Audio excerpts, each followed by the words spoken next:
Hello दोस्तों, आज हमारी एक्सरसाइज है 1.1। चैप्टर का नाम है वास्तविक संख्याएं। तो इसमें पहला प्रश्न दिया गया है कि निम्नलिखित संख्याओं का हैसियत ज्ञात करने के लिए यूक्लिड विभाजन एल्गोरिथम का प्रयोग कीजिए। तो यूक्लिड विभाजन एल्गोरिथम क्या होती है वह भी जानेंगे। उससे पहले कुछ महत्वपूर्ण बिंदु है इस पाठ में, वो भी हम जानेंगे। महत्वपूर्ण बिंदु, परिमेय संख्या कौन सी होती है वह आपको पता है, नहीं पता है तो मैं बता दूंगा एक बार आपको। परिमेय संख्या वे संख्या है जिन्हें p बटा q के रूप में लिखा जा सके, लेकिन q इज नॉट इक्वल 0।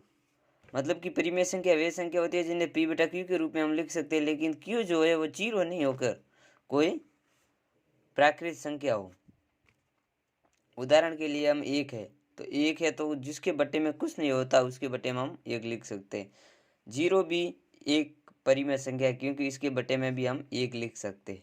ऊपर भले 0 हो या कोई भी संख्या हो, लेकिन नीचे जो है q जो है वो 0 नहीं होनी चाहिए। अब ये जो अंडर रूट शेयर है तो ये है 2 का वर्गमूल होता है, तो जब हम इसको काटेंगे तो 2 आ जाएगा, और बटे में जिसके कुछ नहीं होता उसके बटे में हम एक लिख सकते हैं।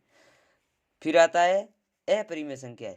वे संख्याएं जिन्हें p बटा q के रूप में नहीं लिखा जा सकता वे अपरिमेय संख्याएं कहलाती है।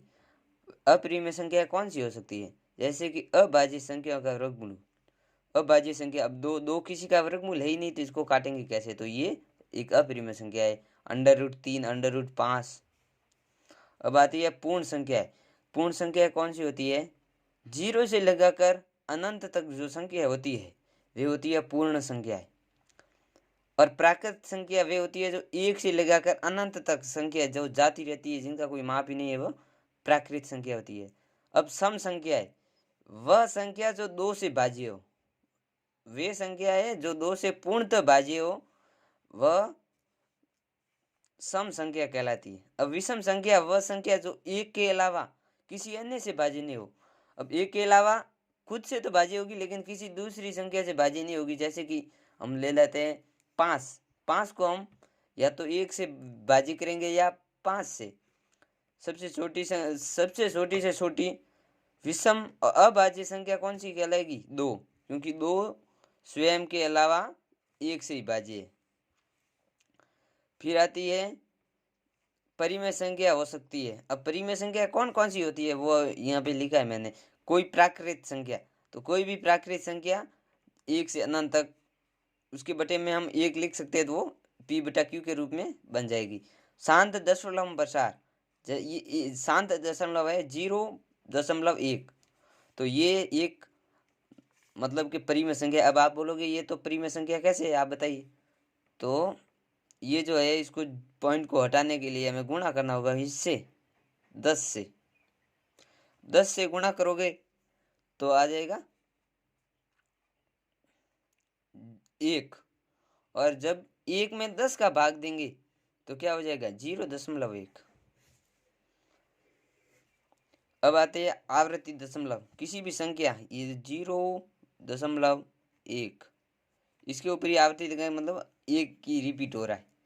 अब यह पूर्ण संख्या है अथवा उनका वर्गमूल एवं घनमूल। पूर्ण संख्या जो होती है ना, उनका वर्गमूल और घनमूल है वह परिमेय संख्या हो सकती है। ये कुछ महत्वपूर्ण बिंदु हमने जाने, इसी के आधार पर ये प्रश्नावली चलेगी। अब हमारा क्वेश्चन था, फर्स्ट क्वेश्चन है कि निम्नलिखित संख्याओं का हैसियत ज्ञात करने के लिए यूक्लिड विभाजन एल्गोरिथम का प्रयोग कीजिए। तो पहले तो संख्या दी हुई है कि 135 और 225, 194 और 38 220, और फिर 867 और 255। तो पहले तो हम ये जानेंगे कि यूक्लिड विभाजन एल्गोरिथम होती क्या है।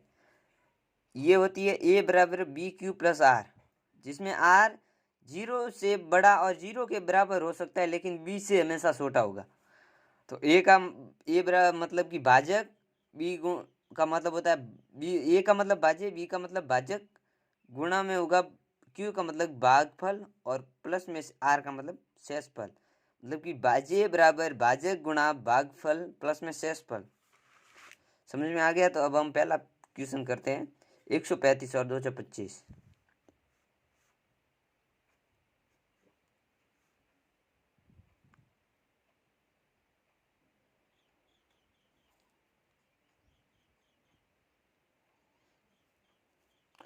जो छोटी संख्या होती है उसको बाहर दे लेते हैं और बड़ी संख्या का भाग देंगे हम।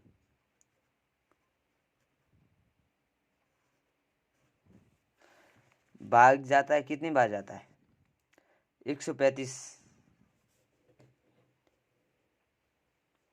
एक बार जा रहा है इसमें।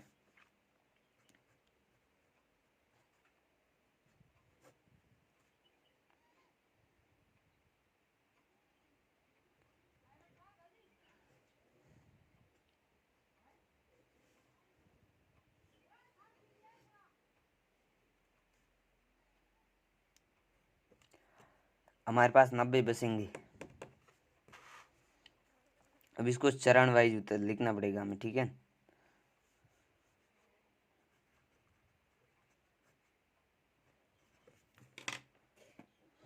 चरण फर्स्ट तो 225 बराबर 135 गुणा 1 प्लस में 90।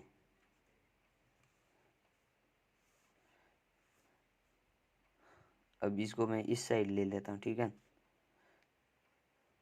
90 तो आ जाएगा बाहर, और जो ये बड़ी वाली संख्या 135 इसको लेंगे हम अंदर।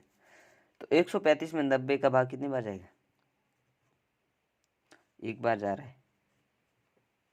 कितना बचा? 45।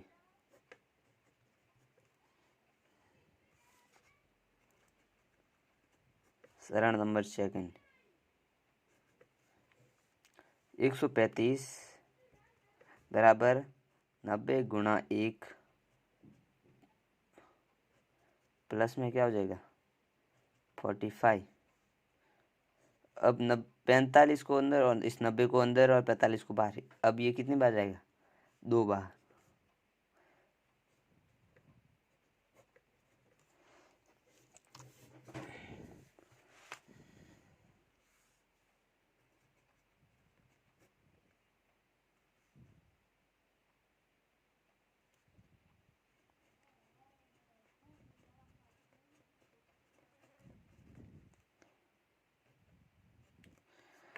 इसमें एक रूल्स होता है कि जब तक संख्या का मतलब शेष पल 0 नहीं आ जाता तब तक हमें रुकना नहीं है। तो 0 अब ये आ गया, तो 0 से पहले वाली जो मतलब भाजक होगा वही हमारा मतलब HCF होगा। तो लास्ट का चरण ये 0 वाली ये चरण बना है 0 वाला। तो इस चरण में जो हमारा भाजक है वो है ये 45 है। तो इसका HCF क्या होगा?